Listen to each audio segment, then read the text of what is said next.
Увековечение подвига героев Отечественной войны народа Абхазии, сохранение памяти о доблести и героизме народа, осмысление опыта героических предков, восстановление преемственности поколений – главная задача бессмертного полка. В Абхазии такая акция была проведена впервые в 2016 году и стала ежегодной. В 2016 году, когда мы начинали организовывать бессмертный полк, вместе с компанией «Мобайл» мы собрали, распечатали около 2000 портретов. Во время войны погибло 1709 бойцов.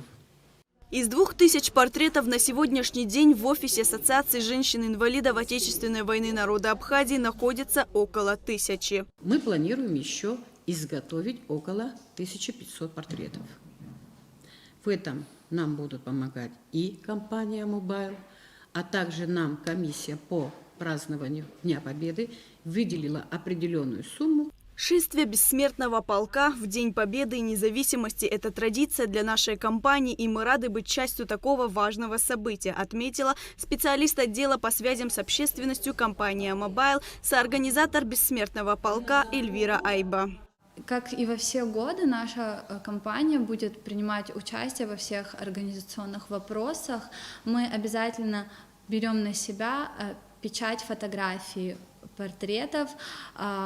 Просим всех принести фотографии до 31 августа в студию «Диграфик». Эта студия находится по адресу улица Генерала Дбар, 19.